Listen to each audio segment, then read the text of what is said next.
nombre del Padre, del Hijo y del Espíritu Santo. Amén. Queridos hermanos, continuamos nuestra explicación del Santo Evangelio, capítulo 6 de San Juan. Nuestro Señor en el desierto hace un milagro estupendo, saciando a 5,000 hombres con 5 panes. Y cuando terminó de comer, dijo: recoged los pedazos para que no se pierdan. Después va a Cafarnaúm, y ahí la gente lo busca, y cuando lo encuentran, la gente dice, San Juan capítulo 6, 25, habiendo hallado al otro lado del mar, le dijeron: Rabí, maestro, Señor, ¿cuándo has venido aquí? Le contestó Jesús y dijo: en verdad os digo, vosotros me buscáis no porque habéis visto los milagros, sino porque habéis comido los panes y os habéis saciado. Procuraros no el alimento perecedero, sino el alimento que permanece hasta la vida eterna, el que el Hijo del Hombre os da, porque Dios Padre le ha sellado con su sello. Dice muchas cosas en pocas palabras, extraordinario nuestro Señor. Claro, es Dios que habla, ¿no? Les contestó: vosotros me buscabais porque habéis, no porque habéis visto, sino habéis comido el pan que un poco antes lo había multiplicado, ¿no? Pero dice: traten de procurar no el alimento perecedero, el alimento que pasa, sino el alimento que permanece hasta la vida eterna, el que el Hijo del Hombre os da. Entonces el alimento que nos da derecho a la vida eterna es el alimento que nos da el Hijo del Hombre, el Hijo de Dios hecho hombre, porque Dios Padre le ha sellado con su sello. Ahora, ¿qué significa eso? Dios Padre lo ha sellado con su sello, le da poder hacer milagros. El milagro es señal, el milagro verdadero. El milagro es señal de la intervención divina.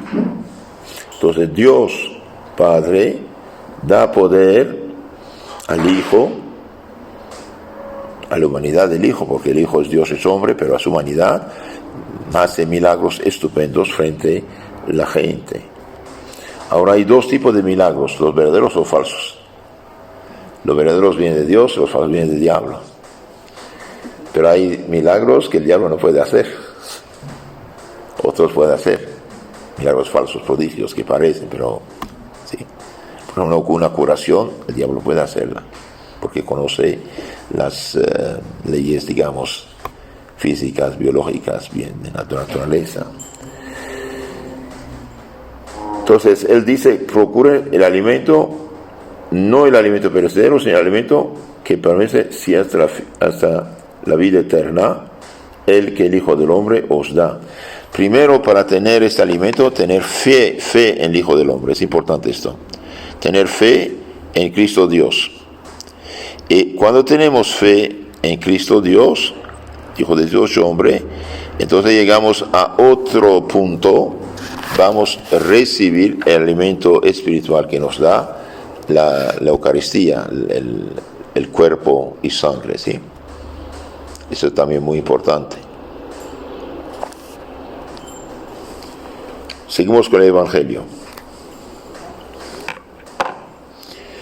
Dijeronle pues: ¿qué haremos para hacer obras de Dios? Respondió Jesús y les dijo: la obra de Dios es que creáis en aquel que Él ha enviado. Creer en el mensajero de Dios, el Mesías. Ellos le dijeron: pues tú, ¿qué señales haces para que veamos y creamos? El día anterior querían hacerlo rey, ahora van a animarse, van a tener respuestas algo agresivas. ¿Qué señales haces para que veamos y creamos? ¿Qué haces? Nuestros padres comieron el maná en el desierto, según está escrito, le dio a comer pan del cielo. Entonces dicen nuestros padres, en tiempo de Moisés, unos 1250 años antes de Cristo, comieron el pan, maná, este pan milagroso que Dios hacía caer sobre la tierra cada mañana, y lo comían, y de esto se alimentaron cuando estaban en el desierto. Es algo importante también. Recordar el maná del desierto con que Dios alimentó a Israel por tanto tiempo, les parecía poca cosa la multiplicación de los panes y de los peces. Multiplicó 5 panes para saciar 5,000 hombres. Esto es poca cosa en comparación del maná que sus padres tenían en el desierto. Tal vez los que esto dicen no habían visto el milagro ni participado en él. Entonces ahí vemos, hay más gente que el que asistió a la multiplicación de los panes. Todos quieren pruebas. Nuestros padres comieron el maná del desierto, según está escrito, les dio a comer pan del cielo. Díjoles pues Jesús: en verdad os digo, Moisés no os dio pan del cielo, es mi Padre el que os da el verdadero pan del cielo, porque el pan de Dios es el que bajó del cielo y da vida al mundo. ¿Ves Cristo? Dijeronle pues ellos: Señor, danos siempre de este pan. Como la samaritana decía: deme de esta agua para no volver a buscar agua aquí en el pozo. Les contestó Jesús: yo soy el pan de vida. Entonces va a graduación, estaba revelando cosas. Moisés no os dio pan del cielo, es mi Padre el que os da el verdadero pan del cielo, porque el pan de Dios es el que bajó del cielo y da vida al mundo. Dijeronle ellos: Señor, danos siempre de este pan. Les contestó Jesús: yo soy el pan de vida. El que viene a mí ya no tendrá más hambre, y el que cree en mí jamás tendrá sed. Aquí también va más a fondo. Jesús Salvador, objeto de nuestra fe y amor, es el pan bajado del cielo, el verdadero maná de las almas. Pero yo os digo que vosotros me habéis visto y no me creéis. Todo lo que el Padre me da viene a mí, y al que viene a mí yo no lo echaré fuera. El que viene a mí no lo echaré fuera.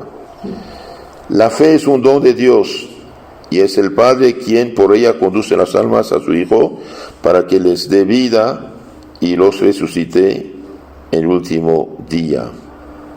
Entonces, para creer en lo que dice Jesús, hace falta tener fe en Jesús. Y por desgracia, cuando hay mala voluntad de unos, contamina a los otros. Por ejemplo, ¿se acuerdan? El Domingo de Ramos, el pueblo lo aclama como rey Mesías, rey de Israel, y la semana siguiente, el Viernes Santo, grita el pueblo: crucifícalo, no tenemos otro rey. Entonces el pueblo se mueve así fácilmente según las influencias de fuera. Todo lo que el Padre me da viene a mí, y al que viene a mí yo no lo echaré fuera, porque he bajado del cielo no para hacer mi voluntad, sino la voluntad del que me envió. Y esta es la voluntad del que me envió, del Padre, que yo no pierda nada de lo que me ha dado, sino que lo resucite en último día. Porque esta es la voluntad de mi Padre, que todo el que ve al Hijo y cree en Él tenga la vida eterna, y yo lo resucitaré en el último día. Consecuencia. ¿Cuál va a ser la reacción de los oyentes? Murmuraban de él los judíos porque había dicho: yo soy el pan que bajó del cielo, y decían: no es este, en tono de menosprecio, no es este Jesús, el hijo de José, cuyo padre y madre nosotros conocemos. Pues como dice ahora: yo he bajado del cielo. Claro, según ellos, Jesús era el hijo de un matrimonio normal, José y María. Curioso, los protestantes que toman toda la letra, ninguno va a decir que Jesús es hijo natural de José. Y aquí dice hijo de José. Entonces a veces ellos seleccionan lo que quieren, lo que no quieren. Entonces hace falta ver las cosas más a fondo. Jesús respondió y les dijo: no murmuréis entre vosotros. Nadie puede venir a mí si el Padre que me ha enviado no lo trae, y yo lo resucitaré el último día. Entonces, para ir a Jesús, para creer en Jesús, hace falta una gracia interior, una luz interior que Dios comunica al alma. O sea, el alma puede aceptar esta luz y progresar o rechazarla. Jesús: nadie puede venir a mí si el Padre que me ha enviado no lo trae. En los profetas está escrito: y serán todos enseñados de Dios. Todo el que oye a mi Padre y recibe su enseñanza viene a mí. No que alguno haya visto al Padre, sino solo el que está en Dios, ese ha visto el Padre. En verdad os digo, el que cree tiene la vida eterna. Y sigue Jesús diciendo: yo soy el pan de vida. Vuestros padres comieron el maná del desierto y murieron. Ese es el pan que baja del cielo, para que el que come no muera. Yo soy el pan vivo bajado del cielo. Aquí habla muy claro. Yo soy el pan vivo bajado del cielo. Si alguno come de este pan, vivirá para siempre. Y el pan que yo le daré es mi carne, vida del mundo.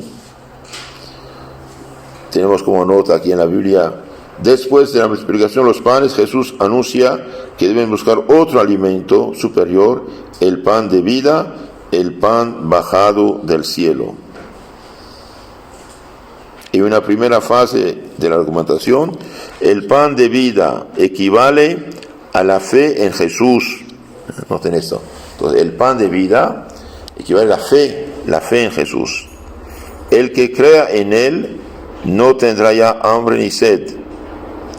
El alimento que ahora propone es muy superior al maná de los padres en el desierto, ya que esa comida milagrosamente del cielo bajada, haciendo frente a las murmuraciones. Esta comida, el maná, que esta comida milagrosa no los libró de la muerte. Es verdad, los hebreos comieron maná y murieron. Entonces Jesús propone un pan de vida eterna, un pan que da vida eterna. En el versículo 48 de San Juan, capítulo 6, yo soy el pan de vida. Yo soy el pan de vida. Yo soy el pan de vida. Vuestros padres comieron el maná, el desierto, y murieron. Entonces el maná no los liberó de la muerte, les dio vida mientras vivían. Mientras que el pan que Cristo quiere dar es un pan que da vida al mundo y vida eterna. El que come, más tarde dirá, el que come mi cuerpo y mi sangre tiene la vida eterna, yo lo resucitaré el último día. Entonces aquí dice, el versículo 48, el pensamiento avanza: no solo Jesús ha descendido personalmente del cielo, haciendo frente a las murmuraciones de los judíos que escandalizaban de tal afirmación, sino que él mismo es el pan de vida. El que coma de él no morirá. El versículo 50, yo soy el pan vivo bajado del cielo. Si alguno come de ese pan, vivirá para siempre, y el pan que yo le daré es mi carne, vida del mundo. Entonces, algo muy hermoso esto que el que coma de él no morirá. Y concretando más, anuncia solemnemente que ese pan de vida o viviente es su propia carne por la vida del mundo. En primera alusión al sacrificio de su cuerpo para dar vida al mundo. Así se identifica el pan de vida con la carne de Cristo, según 1 Corintios capítulo 11. San Pablo en su carta a los Corintios capítulo 11, 26 habla de esto, ¿sí? Veamos lo que dice San Pablo. El Señor Jesús, en la noche en que fue entregado, tomó el pan y después de dar gracias lo partió y dijo: este es mi cuerpo que es entregado por vosotros. Y asimismo, después de cenar, tomó el cáliz diciendo: este es el cáliz de la nueva alianza en mi sangre. Cuántas veces lo bebáis, haced esto en conmemoración mía. Acuérdense que yo he dado mi vida por vosotros. Entonces aquí se anuncia la promesa de la Eucaristía en San Juan y la pasión, quedando así asociada a la Eucaristía como sacramento a la idea del sacrificio memorial de la pasión de Cristo. Repito esto: yo soy el pan de vida. San Juan 6:48. Vuestros padres comieron el maná del desierto y murieron. Ese es el pan que baja del cielo, para que el que coma de este pan no muera. Yo soy el pan vivo, bajado del cielo. Si alguno come de este pan, vivirá para siempre, y el pan que yo daré es mi carne para vivir del mundo. Por desgracia, los oyentes de Jesús, no entendieron nada y no quisieron entender nada, por su mala voluntad, podemos decir, de un cierto modo. Ellos tenían el ideal del pasado, pan milagroso, aquí tiene pan de vida eterna, tiene Dios presente entre ellos, y no quieren entenderlo. Qué lástima para ellos, ¿no? Qué lástima. Veamos un poco más esto. En esa segunda parte del discurso, Jesús revela el misterio de la Eucaristía. Sus palabras son de un realismo tan fuerte que excluyen cualquier interpretación en sentido figurado. Yo soy el pan de vida. No dijo yo represento, o yo figuro, o yo simbolizo. Dijo yo soy. Y de hecho, en el capítulo 22 de San Lucas, cuando la consagración, la Eucaristía dice: esto es mi cuerpo. No dijo se representa, figura o simboliza. Por lo tanto, si por ejemplo un pastor protestante dice esto representa, figura, y bien interpreta a su modo capricho. Esto es un libro, esto no representa un libro, es una pintura. No, esto es real. Si toma una manzana y dice es una manzana, no representa una manzana, es imposible. Entonces aquí nuestro Señor habla de una manera tan clara. Sus palabras son de un realismo tan fuerte que excluyen cualquier interpretación en sentido figurado. Los oyentes entienden el sentido propio y directo de las palabras de Jesús, pero no creen que tal afirmación pueda ser verdad. Si lo entienden, de hecho ellos van a decir: ¿cómo esto puede dar su carne a comer? Entonces lo entienden, pero no lo creen. No lo creen. De haberle entendido en su figurado simbólico, no les hubiera causado tan gran extrañeza, ni se hubiera producido la discusión. De aquí también nace la fe de la Iglesia, en que mediante la conversión del pan y del vino en su cuerpo o sangre, se hace presente en ese sacramento. El Concilio de Trento, que se reunió entre 1545 y 1545 a 63, para rechazar las afirmaciones erróneas, falsas, de la herejía de Lutero y de sus compañeros que falsificaban el Evangelio. El Concilio de Trento resume la fe católica diciendo y afirmando: porque Cristo nuestro Redentor dijo que lo que ofrecía bajo la especie de pan era verdaderamente su cuerpo, se ha mantenido siempre en la Iglesia esta convicción, que declara de nuevo el Santo Concilio: por la consagración del pan y del vino se opera el cambio de toda la sustancia del pan en la sustancia del cuerpo de Cristo nuestro Señor, y toda la sustancia del vino en la sustancia de su sangre. La Iglesia Católica ha llamado esto, y apropiadamente ha llamado este cambio transubstanciación. La sustancia del pan y del vino, lo que hace el pan, y el vino, pasa a ser cuerpo y sangre de Cristo. Yo tengo 2 libros, cada uno como una Biblia, que se llaman los textos eucarísticos de los 7 primeros siglos, de los padres de la Iglesia, en griego, en latín, en copto, en arameo, siríaco, etíope, armenio, latín, griego.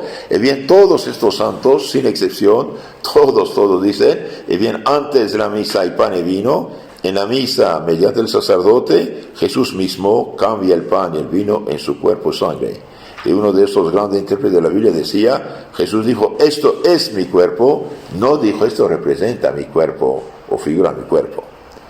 El primero, después de 1500 y pico años, que dijo, esto representa o figura, fue un discípulo de Lutero, Zwingli, que es una hereje en Suiza, un sacerdote pobrecito rebelde que causó guerras civiles y murió en la guerra. Zwingli que dijo esto. Ni Lutero lo rechazó totalmente. Lutero decía, sí es cuerpo de Cristo, pero junto con el pan, etcétera, y después desaparece. No, es cuerpo de Cristo real, verdaderamente la hostia consagrada es cuerpo de Cristo. Entonces nuestro Señor es muy, muy claro, dice, yo soy el pan vivo bajado del cielo, si alguien come de este pan vivirá para siempre. Discutaban los judíos, ahora va de una discusión. ¿Por qué? Porque entendieron, pero no creen.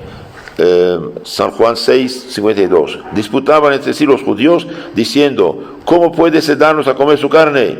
Jesús les dijo, en verdad os digo que si no coméis la carne del Hijo del Hombre y no bebéis su sangre, no tendréis vida en vosotros.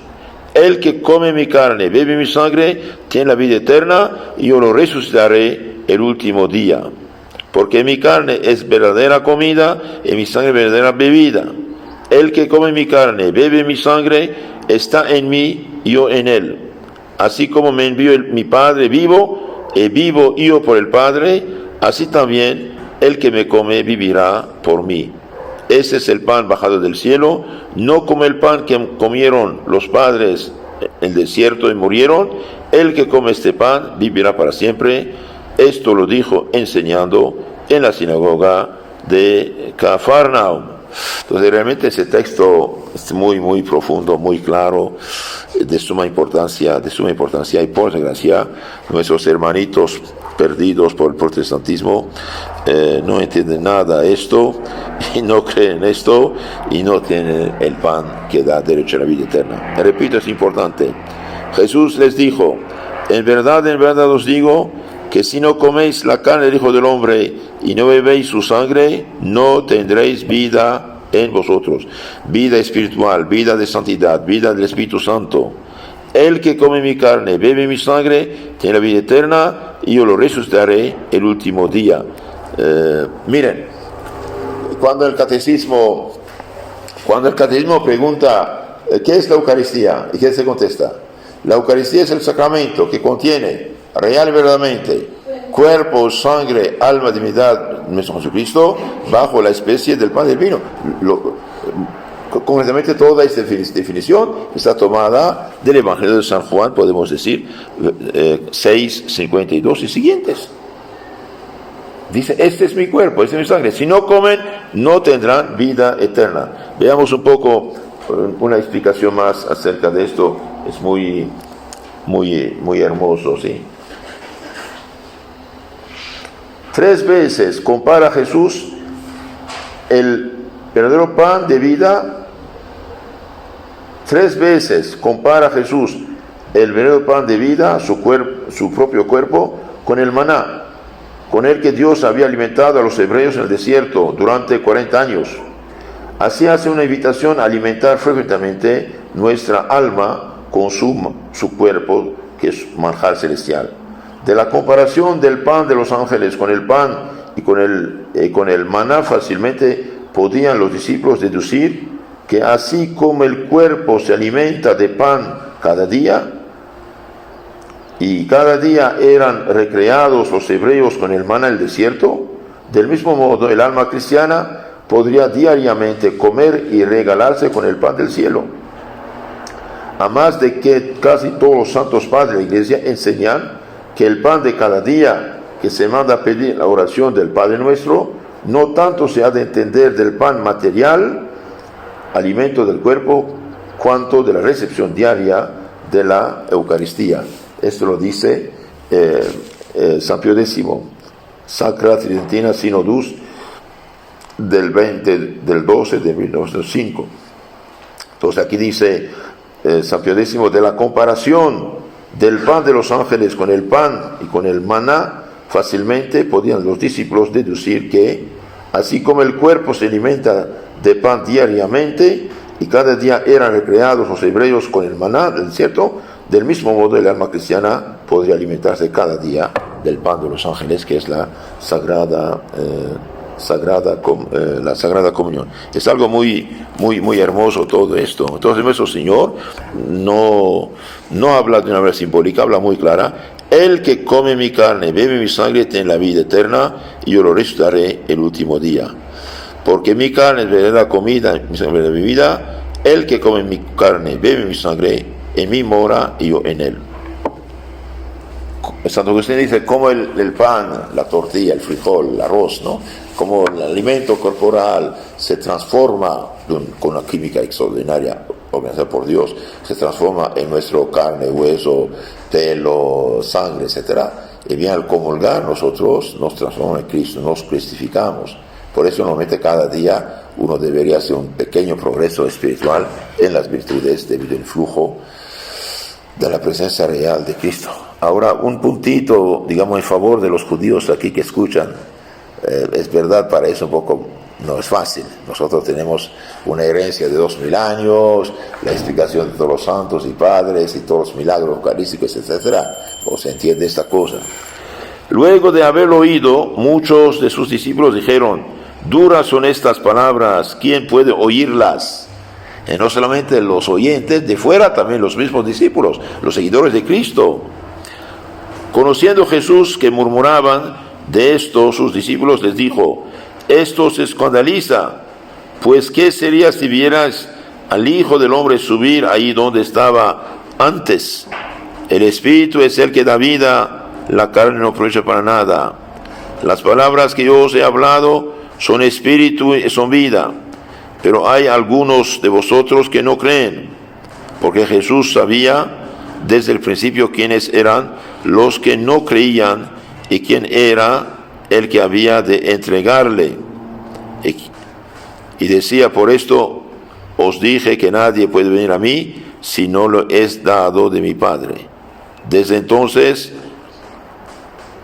muchos de sus discípulos se retiraron y ya no le seguían.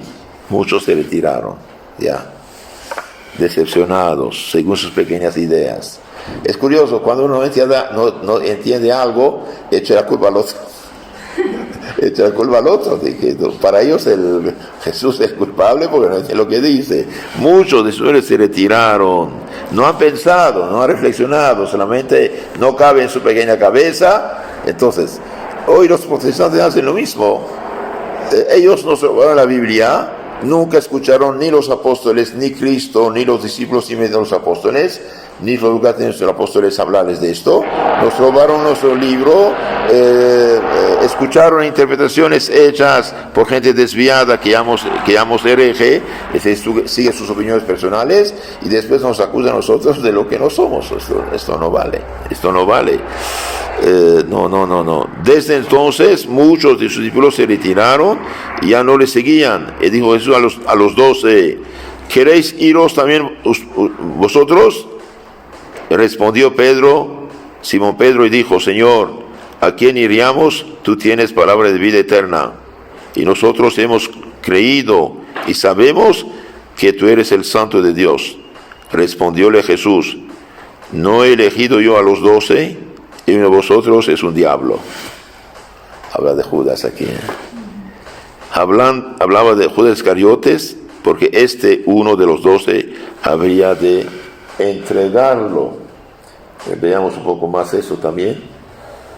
En estos versículos se pone de manifiesto la recepción de las palabras del Señor por parte de los discípulos. Al revelar el misterio eucarístico, Jesús exige de ellos la fe en sus palabras. Es misterio de fe, porque el católico cree en la Eucaristía, cuerpo, sangre, alma divina de Cristo, aparece el pan y vino, porque tiene fe. Y porque el protestante, pobrecito, engañado por falsos pastores y falsos profetas como Lutero, no cree, porque perdió la fe. Ellos tienen una fe humana, seleccionan la Biblia lo que quieren, rechazan lo que no quieren. No es porque lee la Biblia que tiene fe en la Biblia, no es verdad. La fe es la virtud que Dios nos comunica en el momento del bautismo, que nos hace aptos de creer todo lo que Dios ha revelado, porque Dios lo reveló, porque Dios no se engaña, ni se equivoca, ni engaña, y hace nuestra alma apta de adherir esto. El protestante no tiene la fe, y por lo tener la fe, pobrecito, tiene una fe humana que lo impide de creer lo que dijo Cristo. Entonces aquí, al revelar el misterio eucarístico, Jesús exige de ellos la fe en sus palabras. Su revelación no debe ser recibida de modo carnal, es decir, atendiendo exclusivamente a lo que aprecian los sentidos o partiendo de una visión de las cosas meramente natural, sino como revelación de Dios, que es espíritu y vida. Como en otras ocasiones, la referencia de Jesús a acontecimientos futuros, a la gloria de su resurrección, sirve para fortalecer la fe de los discípulos y de todos los creyentes cuando vean cumplidas sus palabras. Os lo he dicho ahora antes de que suceda, para que cuando ocurra creáis. La promesa de la Eucaristía que había provocado en aquellos oyentes de que fueron discusiones y escándalo, acaba produciendo el abandono de muchos que la habían seguido. Jesús había expuesto una verdad maravillosa y salvífica, pero aquellos discípulos se cerraban a la gracia divina. No estaban dispuestos a aceptar algo que superaba su mentalidad estrecha. Esto es lo que pasa también con los protestantes, pobrecitos de ellos, ¿eh? Por eso sepan esto, como dice el Catecismo Mayor del Papa San Pío X, pregunta 7, ¿de quiénes debemos recibir la palabra de Dios? De la Iglesia de Dios, la católica, no de cualquier persona que va a fundar una iglesia. El misterio de la Eucaristía exige un especial acto de fe. El misterio de la Eucaristía exige un especial acto de fe. Por eso, ya San Juan Crisóstomo aconsejaba, inclinémonos ante Dios. No le contradigamos, aun cuando lo que él dice pueda parecer contrario a nuestra razón o a nuestra inteligencia. Y yo creo porque él lo dijo. Un día un calvinista, Calvino, que fue un tirano de primera protestante que quemaba a la gente, mataba a la gente, un tirano de primera, además marcado del fierro rojo por actos de sodomía inmoral. Este tirano en Suiza tenía discípulos mandados en Francia, y uno de estos trataba de desviar a los católicos y hablaba con una niña chiquita, era realmente pequeña niña todavía, la futura Santa Juana de Chantal. Pero ¿cómo puede ser que el pan sea Dios? Y ella contestó, Él lo dijo y no se equivoca ni se engaña. Bueno, entonces San Crisóstomo dice, bien, inclinémonos ante Dios, no le contradigamos, aun cuando lo que él dice pueda parecer contrario a nuestra pequeña inteligencia. Observemos esta misma conducta respecto al misterio eucarístico, no considerando solamente lo que cae bajo los sentidos, sino atendiendo a sus palabras, porque su palabra no puede engañar, dice San Crisóstomo. Pedro, en nombre de los apóstoles, expresa su fe en las palabras de Jesús porque le reconoce procedente de Dios, de manera semejante a como en Cesarea de Filipo había confesado que Cristo era el Mesías. La confesión de Pedro representa al mismo tiempo la comunión de fe de los que creen en Jesucristo, que encontrarán en la fe de Pedro y sus sucesores el criterio seguro de discernimiento sobre la verdad de lo que creen. Entonces, queridos hermanos, es la iglesia fundada por Cristo y basada sobre Pedro, que nos dice, que nos explica estos textos, y no cualquier pobre protestante, cualquier pobre ignorante que toma un libro al cual no entiende nada y que va a explicarnos. Esto es mi cuerpo, esta es mi sangre. Terminamos repitiendo lo mismo. El que come mi carne, bebe mi sangre, tiene la vida eterna, y yo lo resucitaré el último día. Porque mi carne es verdadera comida, mi sangre es verdadera bebida. El que come mi carne, bebe mi sangre, está en mí y yo en él. Todo esto está en el capítulo 6 de San Juan, versículos 53 y siguientes. Lo pidamos al Señor un grande acto de fe en su presencia en la Eucaristía. Y Jesús tuvo tanta bondad y tiene tanto poder que que quiere quedar entre nosotros bajo esta forma. El pan y el vino consagrado es realmente cuerpo, sangre, alma, divinidad de nuestro Señor bajo esta forma. ¿Y por qué bajo esta forma? Porque de otra manera nadie lo tomaría.